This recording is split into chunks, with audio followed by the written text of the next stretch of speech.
Good evening मित्रों, मैं सौरभ पांडे आपका निखिल क्लासेस में स्वागत करता हूं। अब आज हम लोग एक नया चैप्टर लेके आए हैं जिसका नाम क्या है, प्रायद्वीपीय पठार यानी पेनिनसुलर प्लेट्यू। क्या नाम है? प्रायद्वीपीय पठार या फिर पेनिनसुलर प्लेट्यू। इसमें क्या है कि जैसे अभी तक हम लोग जो भारत का जो विभाजन देखे थे, भौतिक विभाजन यानी फिजिकल डिवीजन ऑफ इंडिया जो देखे थे, कितने पार्ट में डिवाइड किया गया था इंडिया को? फिजिकली 5 पार्ट में डिवाइड किया गया था। भौतिक रूप से, प्राकृतिक रूप से 5 भाग में डिवाइड किया गया था। राजनैतिक रूप से 2 भागों में, राज्य और केंद्र शासित प्रदेश। ठीक है, लेकिन भौतिक विभाजन या फिर प्राकृतिक विभाजन या फिर फिजिकल डिवीजन 5 किया गया था। कौन कौन सा था? तो सबसे पहले आपका क्या था कि सबसे पहला था आपका माउंटेनियस रीजन। ठीक है, सबसे ऊपर क्या था इंडिया के? माउंटेन था। ठीक है, पर्वत श्रेणियां थी। दूसरा विभाजन क्या था? प्लेन एरिया, नॉर्दर्न प्लेन, उत्तर का मैदान था। ठीक है, तीसरा विभाजन क्या था आपका इधर डेजर्ट था, अरावली वाला डेजर्ट था राजस्थान वाला, यानी भारतीय मरुस्थल, तीसरा विभाजन। चौथा विभाजन था आपका प्रायद्वीपीय पठार। चौथा विभाजन क्या था? प्रायद्वीपीय पठार या फिर पेनिनसुलर प्लेट्यू। ठीक है, इसके बाद 5वां विभाजन क्या था आपका? तो समुद्र तटीय मैदान, समुद्र से लगा हुआ जो मैदान था वो 5वां विभाजन था, जिसमें हम लोग कौन कौन सा पढ़ चुके हैं? पहला माउंटेन वाला पढ़ चुके हैं। दूसरा नॉर्दर्न प्लेन, उत्तर का विशाल मैदान, वो भी पढ़ चुके हैं। मैदान में सारी नदियां हैं, रिवर सिस्टम वगैरह खत्म हो चुका है। तीसरा था आपका डेजर्ट, तो डेजर्ट लास्ट में कर देंगे, क्यों खास उसमें कुछ खास है नहीं, डेजर्ट लास्ट में करेंगे। इसके बाद 4th पार्ट आपका प्रायद्वीपीय पठार है। ठीक है, प्रायद्वीपीय पठार, और इसके बाद जो समुद्र तटीय मैदान है उसको लेकर के आएंगे। ठीक है, तो प्रायद्वीपीय पठार को आज डिस्कस करेंगे। यानी अगर हम फिजिकल डिवीजन की बात करें तो उसका चौथा पार्ट था। जब आप शुरू में लिखाए होंगे जब माउंटेन वाला, उसी समय भारत का भौतिक विभाजन कराए थे। ठीक है, अब आ जाइए हम देखेंगे प्रायद्वीपीय पठार या फिर पेनिनसुलर प्लेट्यू। प्रायद्वीपीय पठार, प्रायद्वीप किसको कहते हैं? प्रायद्वीप किसको कहते हैं? हमारे भारत का या फिर प्रायद्वीप का मतलब ये होता है कि ऐसा भूभाग जो 3 साइड से किससे घिरा हुआ हो? पानी से घिरा हुआ। ऐसा लैंडमास, ऐसा भूभाग जो 3 साइड से किससे घिरा हुआ हो? पानी से घिरा हुआ। इधर अरब सागर है, नीचे क्या था? हिंद महासागर था, और इधर क्या था? बंगाल की खाड़ी। तो ऐसा भूभाग जो 3 साइड से आपका पानी से घिरा, उसे प्रायद्वीप कहते हैं। और भारत का जो प्रायद्वीप है वो दक्षिण भारत को पूरा क्या कहते हैं? प्रायद्वीप कहते हैं। इस प्रायद्वीप पर क्या है? तो पठार है। इस प्रायद्वीप पर, इस पेनिनसुला पर क्या है? पठार है। तो इसको क्या कहेंगे? पेनिनसुलर प्लेट्यू या फिर प्रायद्वीपीय पठार। तो प्रायद्वीपीय पठार पर क्या क्या है, कैसे है सिस्टम, उसको हम लोग देखेंगे। ठीक है, तो सबसे पहले बात कर लेते हैं लोकेशन कौन कहां कैसे है। तो इसमें देखिए, इधर देखें गुजरात में 3 ठो पहाड़ियां हैं। कौन कौन सी? तो मांडव की पहाड़ी, बारदा की पहाड़ी, ये वाली बारदा की पहाड़ी, ये वाली मांडव की पहाड़ी थी। ठीक है, इसके बाद गिर की पहाड़ी। ठीक है, बारदा, मांडव और गिर की पहाड़ी गुजरात में है ये तीनों। ठीक है, क्वेश्चन आपसे सीधे पूछ सकता है कि ऐसा कौन सा नेशनल पार्क है जहां पे एशियन लायन के लिए फेमस है, एशियाई शेर या बब्बर शेर के लिए फेमस है? तो आपका यही गिर नेशनल पार्क है। ठीक है, या फिर आपसे पूछ दे कि गिर पहाड़ी कहाँ है? गुजरात में है। ठीक है, तो याद रखिएगा बारदा, मांडव, गिर की पहाड़ी, ये कहाँ है? गुजरात में है। इसके बाद हम देखेंगे राजस्थान वाले रीजन में अरावली है आपका। ठीक है, हालांकि ये प्रायद्वीप का भाग नहीं है, लेकिन उसको बताना भूल गए थे माउंटेन वाले रीजन में। ठीक है, बताना भूल गए थे तो इसको यहीं पे ऐड कर दिए हैं। ठीक है, तो आपका अब क्या है? मालवा का पठार, इसको क्या कहते हैं? मालवा का पठार, ये लोकेशन है। पहले लोकेट करा दे रहे हैं, इसके बाद इनकी प्रॉपर्टीज 1 by 1 करके लिखाएंगे। ठीक है, मालवा का पठार ये वाला मध्य प्रदेश वाले रीजन में है मालवा का पठार। जैसे आपको बताए थे कि वो यमुना रिवर की सहायक नदियां कौन कौन सी थी? चंबल, सिंध, बेतवा, केन, इसी मालवा पठार से निकल करके यमुना में मिलती थी। ठीक है, लोकेट कराए थे रिवर सिस्टम में। छोटा नागपुर का पठार, ये वाला बिहार, गुजरात, छत्तीसगढ़ वाला रीजन जो है, छोटा नागपुर का पठार था। ठीक है, इधर आपका शिलांग का पठार है। इसको क्या बोलते हैं? शिलांग का पठार, शिलांग का पठार या फिर शिलांग प्लेट्यू, शिलांग प्लेट्यू या फिर शिलांग का पठार। छोटा नागपुर प्लेट्यू, मालवा प्लेट्यू। ठीक है, और क्या था इसमें देखेंगे तो ये 3 पहाड़ी, ये जो पहाड़ियां हैं इनको क्या बोला जाता है? विंध्य पर्वत श्रेणी। इनको क्या बोला जाता है? विंध्य पर्वत श्रेणी। ठीक है, और ये जो नीचे वाली पहाड़ियां इनको क्या बोला जाता है? सतपुड़ा, सतपुड़ा पर्वत श्रेणी। 3 मेन पर्वत श्रेणी है, लेकिन तीनों का कंबाइंड नाम क्या है? सतपुड़ा पर्वत श्रेणी। ऊपर की 3 कंबाइंड माउंटेन रेंज का क्या नाम है? विंध्य पर्वत श्रेणी। ठीक है, विंध्य पर्वत श्रेणी ऊपर और नीचे क्या है? सतपुड़ा। विंध्य पर्वत श्रेणी के दक्षिण में ये नर्मदा नदी फ्लो कर रही है साउथ में, उसके नीचे सतपुड़ा पर्वत श्रेणी और उसके नीचे ताप्ती नदी। ठीक है, ऊपर नर्मदा, नीचे ताप्ती। अगर हम बात करें कि सतपुड़ा के नॉर्थ में नर्मदा, सतपुड़ा के दक्षिण में ताप्ती, सतपुड़ा के नॉर्थ में उत्तर में नर्मदा और साउथ में क्या है? ताप्ती नदी। ये सब रिवर सिस्टम आपको पहले ही बता चुके हैं। ठीक है, इसके बाद क्या था आपका कि विंध्य पर्वत श्रेणी और सतपुड़ा पर्वत श्रेणी। ठीक है, इसके बाद और क्या लोकेशन है कि जैसे कि आपका ये आंध्र प्रदेश है, आंध्र प्रदेश वाले रीजन में 2 पहाड़ी कौन कौन सी है? तो आपका एक है पालकोंडा पहाड़ी और वेलिकोंडा। ऐसे तो और भी है, नल्ला मलाई भी है, लेकिन मेन 2 आपके लिए सबसे ज्यादा इंपॉर्टेंट है। आंध्र प्रदेश में ये सब पठारी रीजन है, पूरा दक्षिण भारत क्या पठार है। इस पठार पर क्या क्या है वो बता रहे हैं। आंध्र प्रदेश में पालकोंडा पहाड़ी और वेलिकोंडा हिल और पालकोंडा हिल कहाँ है? आंध्र प्रदेश में है। तमिलनाडु वाले में 3 पहाड़ियां हैं, 3 हिल्स हैं। कौन कौन सी? जावादी पहाड़ी, जावादी हिल, शेवराय हिल और पंचमलाई। जावादी, शेवराय और पंचमलाई हिल ये कहाँ हैं? आपके तमिलनाडु में। पालकोंडा और वेलिकोंडा कहाँ है? ये दोनों पहाड़ियां आंध्र प्रदेश में है। ठीक है, ये हमारे पठार पे लोकेटेड है। इसके अलावा नीलगिरी पर्वत श्रेणी है, नीलगिरी पर्वत श्रेणी। ठीक है, इनकी आपको उसमें माउंटेन वाले में बताए थे सब कुछ कि हाईएस्ट पीक कौन सी है, क्या है। ठीक है, वेस्टर्न घाट का पूरा बताए थे। पूर्वी घाट और पश्चिमी घाट कहाँ ज्वाइंट होता है? इसी नीलगिरी पर्वत श्रेणी पर ज्वाइंट होता है। ये नॉट है, ये गांठ है पूर्वी घाट का और पश्चिमी घाट का। ठीक है, तो आगे बढ़ते हैं। अब इनको 1 बाय 1 हम कार्डामम पहाड़ी भारत की दक्षिणतम पहाड़ी है। किसका हिस्सा? इसी नीलगिरी पर्वत श्रेणी का हिस्सा है, लेकिन भारत के सबसे दक्षिणतम पहाड़ी सदर्न पहाड़ी का क्या नाम है? कार्डामम पहाड़ी, या हिंदी में इसी को क्या कहते हैं? इलायची का पहाड़ी। दोनों नाम लिखिएगा, कार्डामम, इलायची, क्योंकि क्वेश्चन इस तरीके से आ जा रहा है। कार्डामम का मतलब क्या होता है? इलायची। लेकिन आपके ऑप्शन में कैसे क्वेश्चन आ जाते हैं कि सीधे सीधे कार्डामम लिखा हुआ आ जाएगा। अब जो गरीब आदमी इलायची पढ़ के गया है, हिंदी वाले बेचारे, उनके साथ समस्या हमेशा होती है सारे पेपर में कि कुछ ना कुछ क्या है आपका, तो कार्डामम लिख के दे देंगे। जो इलायची कभी खाया ही नहीं है वो कहां से जानेगा कार्डामम पहाड़ी कहाँ है? तो इलायची की पहाड़ी हिंदी में इसको बोलते हैं और इंग्लिश में कार्डामम है, और इस तरीके से कार्डामम लिख के आ जाता है ऑप्शन में। ये आया हुआ क्वेश्चन है इस तरीके से, इसीलिए इसको इस तरीके से लिख दिए। कार्डामम पहाड़ी भारत की सबसे दक्षिणतम पहाड़ी है। तो आगे बढ़ते हैं, इसमें क्या है अब 1 बाय 1 देखेंगे। तो बारदा, मांडव और गिर की पहाड़ी हो गई गुजरात में। अब क्या है? अरावली की बात हम लोग कर लेते हैं। तो इससे पहले देखिए, ये जो पूरा पठार है पहले इसको देख लेते हैं। ये जो पठार है, इस प्लेट्यू का ये जो मालवा पठार है, सबसे पहले मालवा जो पठार है, इसका स्लोप किधर है? इसका ढाल किधर है? तो इसका ढाल उत्तर की तरफ है, क्योंकि इसी से जो नदियां हैं चंबल, सिंध, बेतवा और केन आकर के यमुना में मिल रही थी। यहीं से यमुना नदी जा रही थी। ठीक है, यहीं से यमुना रिवर सिस्टम में बताए थे, यहीं से यमुना नदी जा रही थी। चंबल, सिंध, बेतवा के मालवा के पठार से निकल करके किधर जा रही थी? उत्तर में। यानी पानी जिधर जाता है इसका मतलब उधर ही तो ढाल है। पानी का नेचर क्या होता है? जिधर स्लोप मिलेगा उधर जाएगा पानी। ठीक है, तो ये नदियां उत्तर की तरफ बहती हैं, इसलिए कहा जाता है कि मालवा प्लेट्यू का स्लोप कहाँ है? उत्तर की तरफ है। इनका स्लोप उत्तर की तरफ है। किसका? मालवा प्लेट्यू का। इसके बाद हम बात करें कि सतपुड़ा के दक्षिण में जो पठार है, ये जो आपको सतपुड़ा पर्वत श्रेणी है, इसके बाद मेन हमारा पठार शुरू होता है। मेन जो इंडिया का पठार है, प्रायद्वीपीय पठार इसको बोलते हैं, ये सतपुड़ा के कहाँ है? दक्षिण में, साउथ में। ये पठार का ढाल किधर है? इसका स्लोप किधर है? तो इसका स्लोप जो है पूरब की तरफ है। इसका स्लोप किधर है? पूरब की तरफ। क्योंकि आपको जब प्रायद्वीपीय नदियां पढ़ाए होंगे, पेनिनसुलर रिवर्स पढ़ाए होंगे, तो उसमें आप देखे होंगे कि आपका महानदी है, इधर जा रही है, गोदावरी, कृष्णा, कावेरी, सारी जो बड़ी नदियां वो किधर की तरफ जा रही थी? पूरब की तरफ, ईस्ट की तरफ। तो इसका स्लोप किधर होगा? ईस्ट की तरफ होगा। ऐसा तो है नहीं कि ढाल ऐसे है, ढाल ऐसे और नदी इधर से चढ़ के इधर आए, है ऐसा तो है नहीं।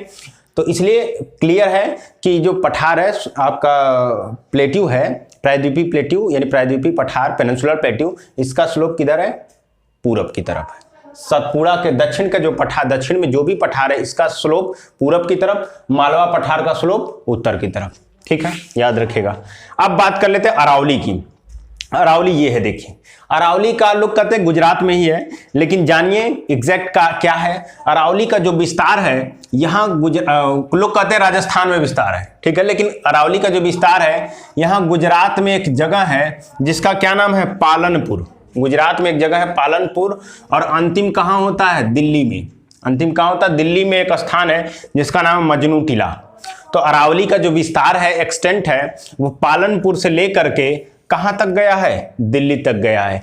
यानी कि गुजरात से होते हुए, राजस्थान से होते हुए कहां तक, दिल्ली तक चला गया है। यह है आपकी अरावली का विस्तार, एक्सटेंशन।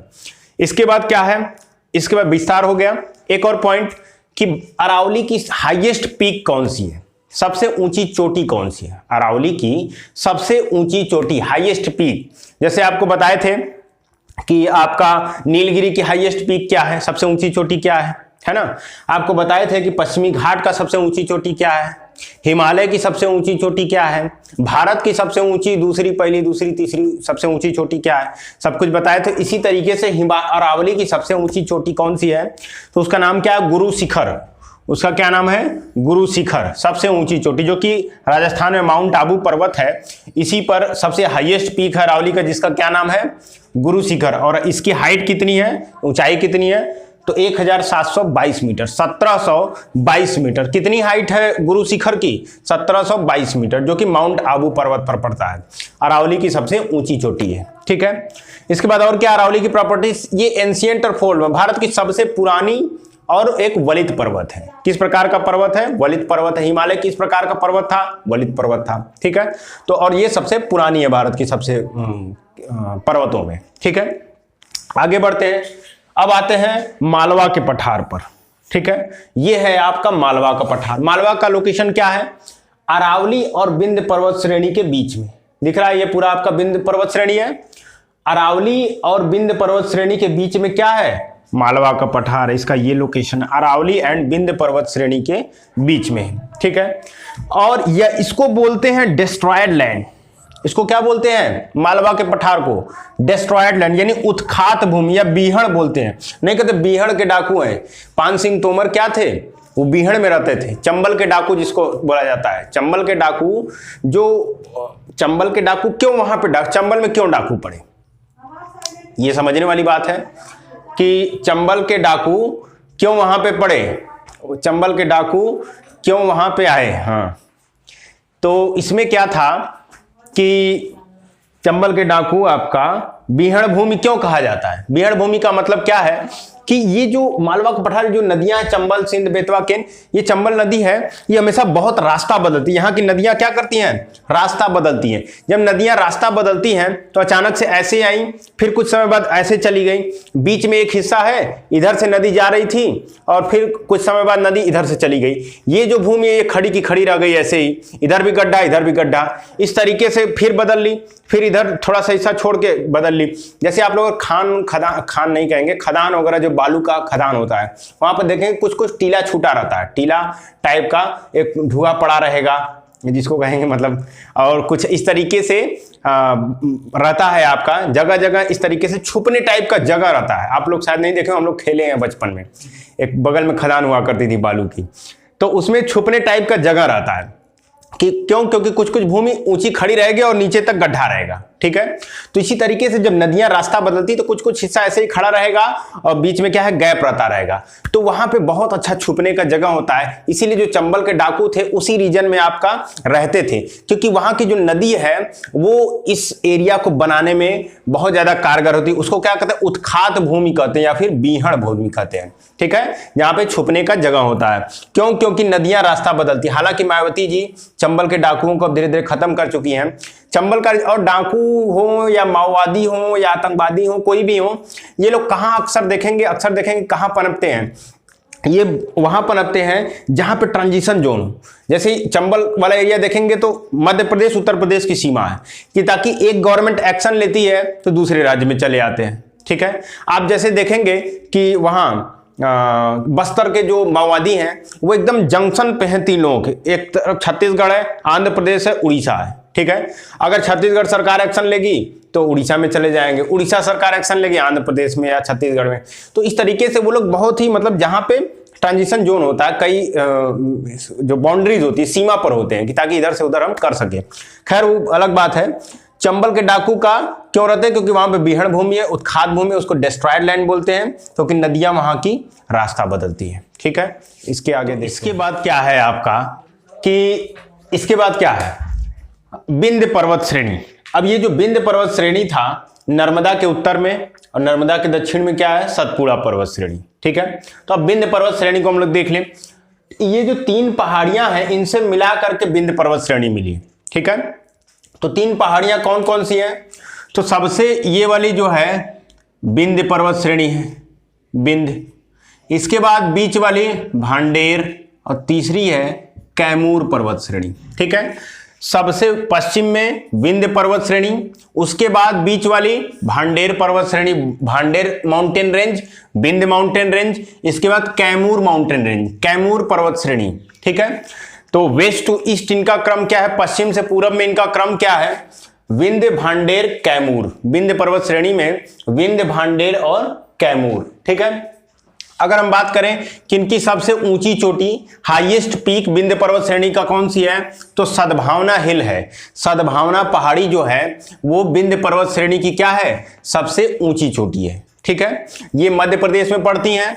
ठीक है, विंध्य पर्वत श्रेणी कहाँ है, मध्य प्रदेश में है। इनमें 3 हिल्स हैं, 3 पहाड़ियां हैं, विंध्य पर्वत श्रेणी, Vindhya mountain range, Bhander mountain range, Kaimur mountain range. Vindhya, Bhander और कैमूर, देखिए west to east, Vindhya, Bhander और कैमूर। ठीक है, इनकी सबसे हाईएस्ट पीक का नाम क्या है, सद्भावना हिल, यानी कि सद्भावना चोटी, सद्भावना पहाड़ी। ठीक है, इसके बाद बात कर लेते हैं सतपुड़ा पर्वत श्रेणी। ये देखिए सतपुड़ा पर्वत श्रेणी जस्ट नीचे नर्मदा के दक्षिण में, नर्मदा के दक्षिण में और ताप्ती के उत्तर में, नॉर्थ में Satpura mountain range. Satpura mountain range भी क्या है, 3 हिल का, मध्य प्रदेश में ये भी है, ये भी कहाँ है, मध्य प्रदेश में है। और आपका 3 माउंटेन रेंज है, कौन कौन सी, राजपीपला, महादेव और मैकाल। इसमें कौन कौन सा है, राजपीपला, महादेव और मैकाल। राजपीपला, महादेव और मैकाल 3 माउंटेन रेंज से मिल करके सतपुड़ा रेंज बनती है, राजपीपला, महादेव और मैकाल। ठीक है, तो इसमें क्या था, अब इनकी सबसे ऊंची चोटी, सबसे हाईएस्ट पीक, सतपुड़ा पर्वत श्रेणी की सबसे हाईएस्ट पीक धूपगढ़ है। धूपगढ़ है और ये किस पर है, महादेव पर है। महादेव पर्वत श्रेणी पर ही क्या है, धूपगढ़। सतपुड़ा पर्वत श्रेणी की सबसे हाई, कई बार क्वेश्चन पूछा है, सतपुड़ा पर्वत श्रेणी की सबसे ऊंची चोटी आपका धूपगढ़ है और ये धूपगढ़ कहाँ है, महादेव पर्वत श्रेणी पर है। ठीक है, और ये जो मैकाल है, मैकाल पर ही आपका कौन सा है, अमरकंटक का पठार। अमरकंटक का जो प्लेट्यू है वहां से कौन कौन सी नदी निकलती है, सोन नदी निकलती है, नर्मदा नदी निकलती है। कहां से निकलती है, अमरकंटक से ही। तो अमरकंटक का पठार किस पर है, मैकाल पर है, इस वाले मैकाल पर है। ठीक है, मैकाल पर्वत श्रेणी पर, नोट कर लीजिएगा ये सब चीजें। इसके बाद क्या है, हमारी बात कर लेते हैं पश्चिमी घाट की। ये है आपका पश्चिमी घाट, हिमालय के बाद दूसरा सबसे ऊंचा पर्वत श्रेणी है। ठीक है, पश्चिमी घाट, इसका विस्तार यहाँ पे ताप्ती नदी है और यहाँ पे कार्डामम हिल है, कार्डामम पहाड़ी है। इसका विस्तार कहाँ से, ताप्ती नदी से लेके कार्डामम पहाड़ी तक। पश्चिमी घाट का वेस्टर्न घाट ये वाला। घाट का मतलब क्या होता है, घाट का मतलब नदी का किनारा, पानी का किनारा जहां भी स्थल से लगा हुआ है। तो इसी तरह समुद्र के किनारे ये हमारा भूभाग है, इनको घाट कहते हैं। पश्चिम वाले तट पे जो है पश्चिमी घाट, पूर्व वाले तट पे इसको क्या कहेंगे, पूर्वी घाट। ठीक है, तो पश्चिमी घाट का विस्तार कहां से कहां तक है, तो ताप्ती नदी से लेके कार्डामम पहाड़ी तक। ठीक है, पश्चिमी घाट से वेस्टर्न घाट इसको बोलते हैं, वेस्टर्न घाट। वेस्टर्न घाट का विस्तार ताप्ती नदी से आपके यहाँ पे कार्डामम पहाड़ी तक है। ठीक है, इसके बाद ये देखिए नीलगिरी पर्वत श्रेणी है। ये है आपकी नीलगिरी पर्वत श्रेणी जो कि 3 राज्यों की सीमा पर पड़ता है, कर्नाटक, केरला, तमिलनाडु। ठीक है, 3 राज्यों की सीमा पर पड़ता है, कर्नाटक, केरला और तमिलनाडु। नीलगिरी पर्वत श्रेणी का बहुत इंपॉर्टेंट महत्व है क्योंकि इसी पर आपका क्या है, केरला में साइलेंट वैली है, शांत घाटी जिसको बोलते हैं, शांत घाटी। शांत घाटी नेशनल पार्क भी है जो कि केरला में ही पड़ता है, केरला में पड़ता है। इसकी डेंसिटी इतनी ज्यादा है, इसकी घनत्व तो बहुत ज्यादा है ये जो नेशनल पार्क है, क्योंकि यहाँ पर इतनी ज्यादा पेड़ पौधे, इतनी ज्यादा जैव विविधता है, जीव जंतु हैं कि ऊपर से जो सूर्य की रोशनी है वो नीचे जमीन तक नहीं पहुंच पाती है। इतना ज्यादा डेंस फॉरेस्ट है, यानी कि बहुत ज्यादा सघन वन है। तो इसको बहुत ज़्यादा हमारे जो इन्वायरमेंट में बहुत ज़्यादा इसका कंट्रीब्यूशन है, योगदान है, इसलिए हमेशा न्यूज़ में रहता है। शांत घाटी केरला में पड़ता है, ठीक है, याद रखिएगा, इसी पश्चिमी घाट का हिस्सा है। और जो नीलगिरी पर्वत श्रेणी था 3 राज्यों में, कर्नाटक, केरला और तमिलनाडु पर, ये नीलगिरी का सबसे ऊंची चोटी, नीलगिरी का सबसे ऊंची चोटी का नाम क्या है? सबसे हाईएस्ट पीक डोडा बेटा। डोडा बेटा जो है नीलगिरी की सबसे हाईएस्ट पीक है। कितनी ऊंचाई से है? 2627 मीटर, 2637 किलोमीटर, ठीक है, 2637 किलोमीटर, 2637 मीटर, ठीक है।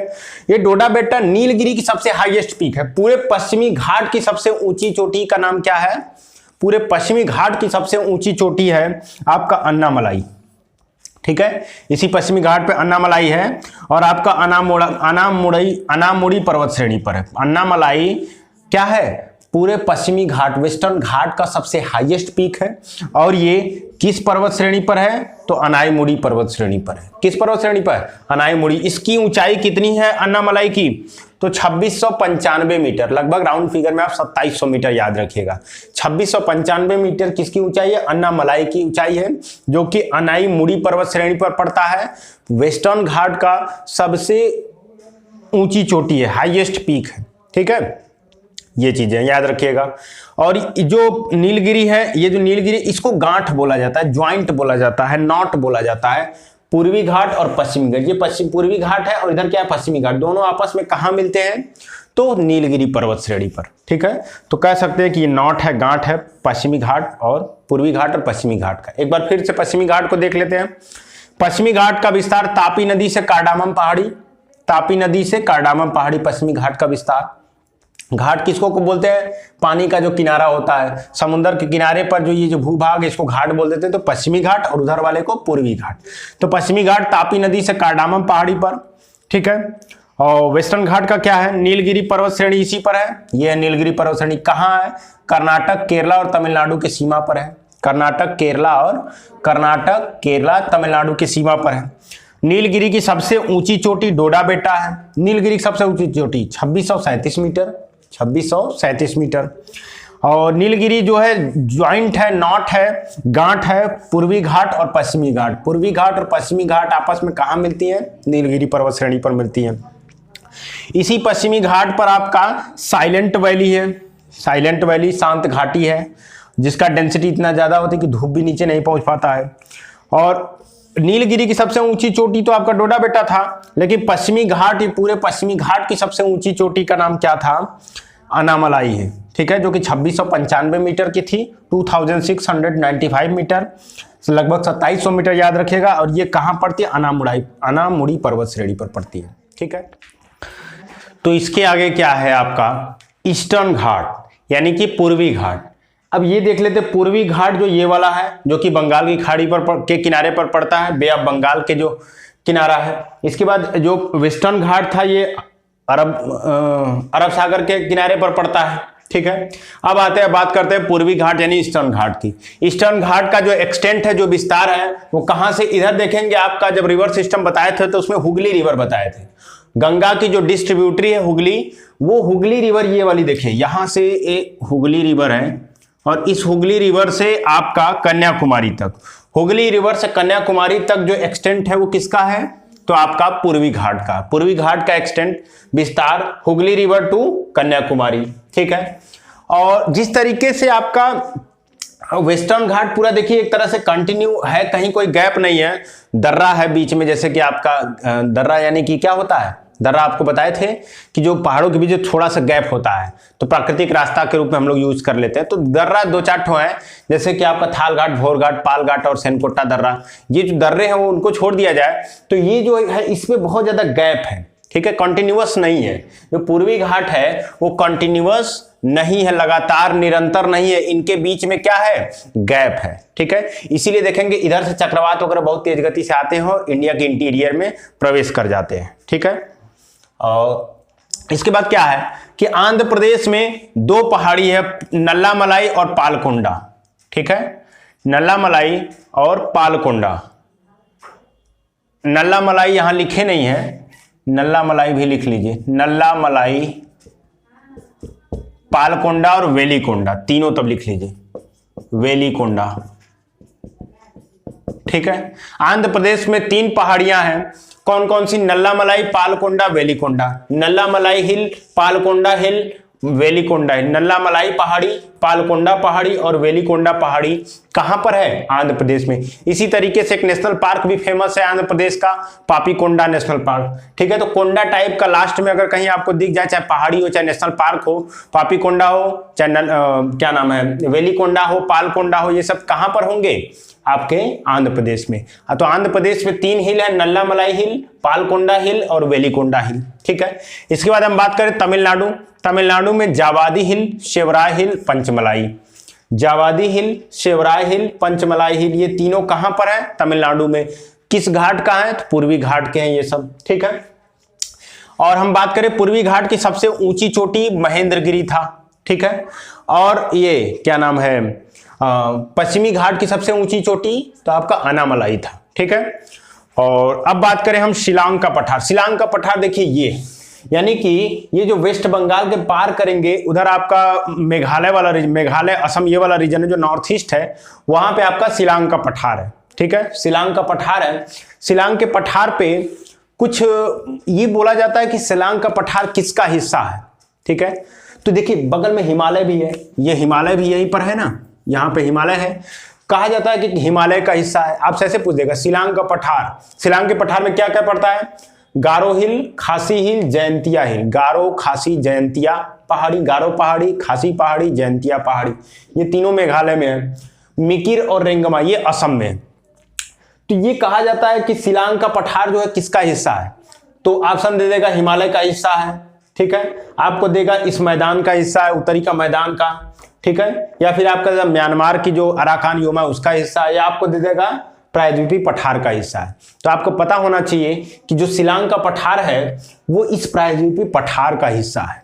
ठीक है, क्यों? क्योंकि यहां पे अलग हो गया था, जैसे आपकी गंगा नदी आ रही थी, गंगा नदी है ये बीच में शिलांग के पठार और पूरे प्रायद्वीपीय पठार से अलग हो गया था। उसका कारण क्या था? बीच में ये मालदा गैप आ गया था।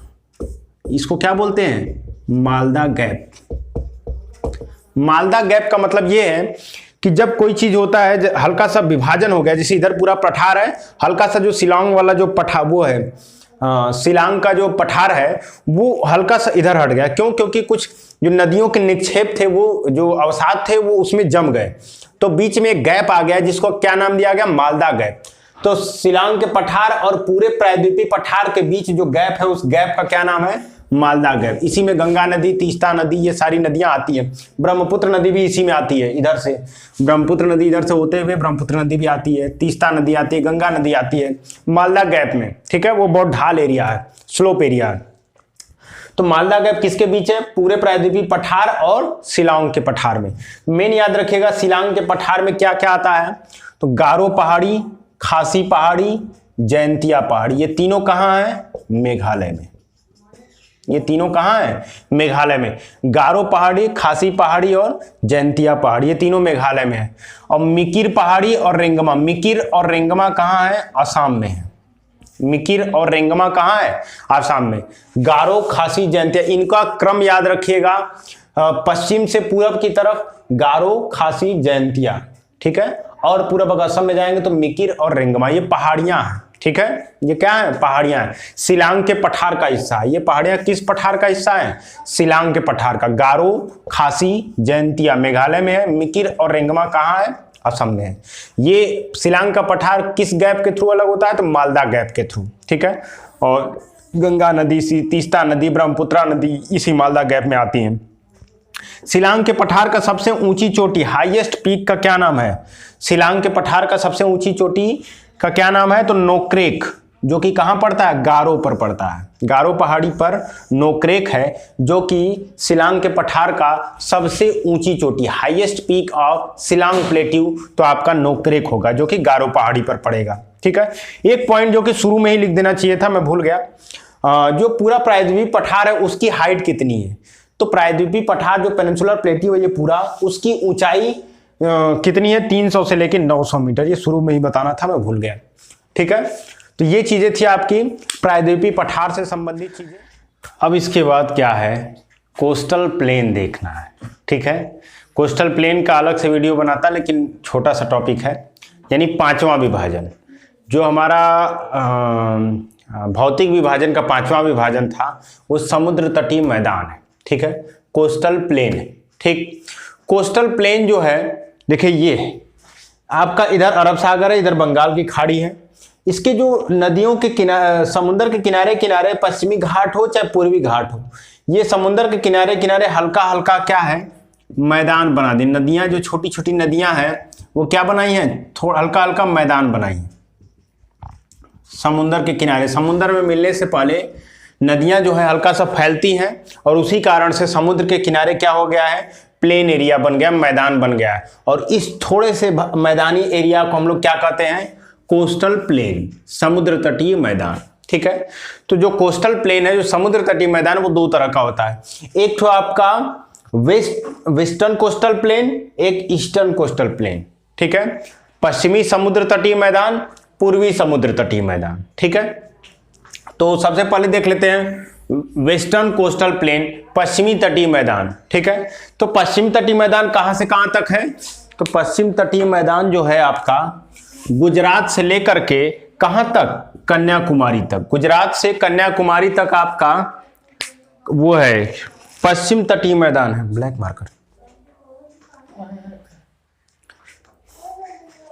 गुजरात से लेकर के कन्याकुमारी तक आपका क्या है, पश्चिम तटीय मैदान है। ठीक है, इसके बाद क्या है आपका पूर्वी तट, कहां से कहां तक है, तो वेस्ट बंगाल से लेकर के कन्याकुमारी तक है। ठीक है, पूर्वी तटीय मैदान बंगाल से कन्याकुमारी, पश्चिमी तटीय मैदान गुजरात से कन्याकुमारी। ठीक है, दिख रहा है। अब बात कर लेते हैं पश्चिमी तटीय मैदान को। ठीक है, क्या है, गुजरात से लेकर गोवा तक को क्या कहा जाता है, कोंकण तट कहा जाता है। क्या कहा जाता है, ये है आपका गुजरात और ये है आपका गोवा। गुजरात से गोवा के बीच का जो तट है उसे क्या कहते हैं, कोंकण कोस्ट। कोंकण कोस्ट कहां से कहां तक है, गुजरात से लेकर के गोवा तक। ठीक है, गोवा से लेकर मैंगलोर, कहां है ये नाम, मैंगलोर। मैंगलोर वहां कर्नाटक में एक जगह है, जैसे बेंगलोर है, उसी का छोटा भाई क्या, मैंगलोर, समुद्र तट पे पड़ता है। मैंगलोर पोर्ट भी है, बंदरगाह भी है। तो आपका गोवा से लेकर मैंगलोर तक के बीच जो समुद्र तट है उसे क्या कहते हैं, कन्नड़ कोस्ट कहते हैं। क्या कहते हैं, कन्नड़ तट कहते हैं। कन्नड़ कोस्ट, कन्नड़ तट गुजरात, गोवा से लेकर के मैंगलोर तक। ठीक है, मैंगलोर से लेकर के कन्याकुमारी, मैंगलोर से कन्याकुमारी तक के तट को क्या कहते हैं, मालाबार तट। मैंगलोर से कन्याकुमारी तट को मालाबार कोस्ट कहते हैं। मालाबार एक्सरसाइज भी होती है, इसी पर होती है। कौन कौन से देश पार्टिसिपेट करते हैं आपको पता होना चाहिए, कई बार पूछा हुआ क्वेश्चन है। तो मालाबार तट मैंगलोर से लेकर के कन्याकुमारी, मैंगलोर कर्नाटक में पड़ेगा। एक बार फिर से ठीक है। इसके बाद अब आते हैं पूर्वी तट पर। पूर्वी तट क्या है, वेस्ट बंगाल का जो तट होता है उसे क्या कहते हैं, बंग तट। उसे क्या कहते हैं, बंग तट। उड़ीसा का जो तट होता है, उड़ीसा के तट को क्या कहते हैं, उत्कल तट कहते हैं। उड़ीसा के पूरे तट को क्या कहते हैं, उत्कल कोस्ट, उत्कल तट कहते हैं। इसके बाद आप देखेंगे कि यहीं पे गोदावरी नदी है और नीचे कौन सी नदी है, कृष्णा नदी है। गोदावरी और कृष्णा के बीच का जो तट है उसे क्या कहते हैं, उत्तरी सरकार तट। गोदावरी और कृष्णा के बीच के तट को क्या कहते हैं, उत्तरी सरकार या नॉर्दर्न सरकार कोस्ट। ठीक है, नॉर्दर्न सरकार कोस्ट। उड़ीसा का उत्कल तट, वेस्ट बंगाल का बंग तट। ठीक है, और कृष्णा के बाद जो कन्याकुमारी तक यानी तमिलनाडु का जो तट है उसको क्या कहते हैं, कोरोमंडल कोस्ट, कोरोमंडल तट कहते हैं। ठीक है, इनको क्या कहते हैं, कोरोमंडल तट। एक बार फिर से देख लीजिए, पश्चिमी घाट, पश्चिमी तटीय मैदान जो है गुजरात से कन्याकुमारी, पूर्वी तटीय मैदान वेस्ट बंगाल से कन्याकुमारी, गुजरात से गोवा तक कोंकण तट, गोवा से मैंगलोर तक कन्नड़ तट, मैंगलोर से कन्याकुमारी तक मालाबार तट। ठीक है, बंगाल का तट बंग तट, उड़ीसा का तट उत्कल तट, गोदावरी और कृष्णा के बीच उत्तरी सरकार तट है, और तमिलनाडु का जो तट है उसे कोरोमंडल तट कहते हैं, या फिर कृष्णा से कन्याकुमारी के बीच जो तट है उसे क्या कहते हैं, कोरोमंडल तट। ठीक है, जैसे आप लोग राष्ट्रगान वगैरह देखे होंगे, उसमें क्या है, राष्ट्रगान पूरे भारत को डिफाइन किया है ना। जैसे क्या है, विंध्य है, विंध्य पर्वत श्रेणी अभी हम लोग देखे, विंध्य, हिमाचल, यमुना, गंगा, ठीक है, उच्छल जलधि तरंगा, ठीक है, पंजाब, इससे पहले था पंजाब है, ठीक है, पंजाब, सिंध, पाकिस्तान वाला इलाका, पंजाब, सिंध, गुजरात, मराठा, द्राविड़। पंजाब का मतलब ऊपर है, सिंध का मतलब ऊपर है, ठीक है, पंजाब, सिंध, गुजरात, मराठा, द्राविड़। द्राविड़ किसको कहते हैं, पूरे दक्षिण भारत को, मराठा, द्राविड़, उत्कल, बंग। उत्कल का मतलब क्या था, उड़ीसा वाला तट, बंग का मतलब वेस्ट बंगाल, ठीक है। तो जो राष्ट्रगान था उसमें भी डिफाइन किया गया था, तो उत्कल मतलब उड़ीसा तट याद रखेगा, यही लोग भूल जाते हैं, और उत्तरी सरकार तट याद रखेगा, गोदावरी और कृष्णा के बीच है, ठीक है। तो ये चीजें क्या था हमारा, इंडियन डेजर्ट, ठीक है, भारतीय मरुस्थल।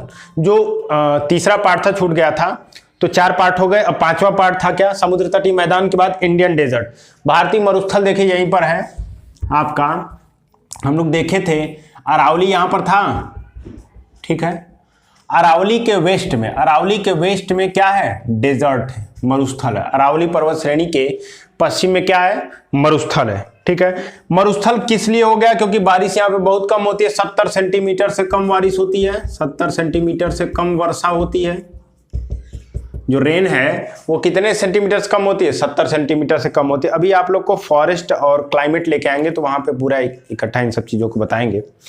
70 सेंटीमीटर से कम के कारण यहाँ पे डेजर्ट हो गया है, और ये अरावली के पश्चिम में इसका लोकेशन है। और डेजर्ट से संबंधित क्या है कि जैसे झील में हम बताते ही, एक सांभर झील है यहीं पर, सांभर लेक है, ठीक है, जो कि भारत के सबसे खारे पानी की झील है, ठीक है, भारत की सबसे खारे पानी की झील सांभर झील है। और अगर तटीय खारे पानी की झील देखेंगे तो वो चिल्का झील थी, ठीक है। तो ये चीजें थी आपके इंडियन डेजर्ट के विषय में। सांभर झील जो है सबसे खारे पानी की झील है, अरावली के पश्चिम में आपका डेजर्ट है, और रेनफॉल 70 सेंटीमीटर से कम होती है, जो वार्षिक वर्षा है, ठीक है, एनुअल रेनफॉल। तो ये था आपका पूरा प्रायद्वीपीय पठार, इसके बाद समुद्र तटीय मैदान, और उसके बाद डेजर्ट, ठीक है। अब इसके आगे की चीजें हम लोग देखेंगे अगले क्लास में। तो चीजें पसंद आई हों तो लाइक करिएगा, नए हैं तो सब्सक्राइब करिएगा, और डिस्क्रिप्शन बॉक्स में आपके सोशल मीडिया के जो भी हैं वो आपके लिंक दिए गए हैं, ठीक है। Thank you.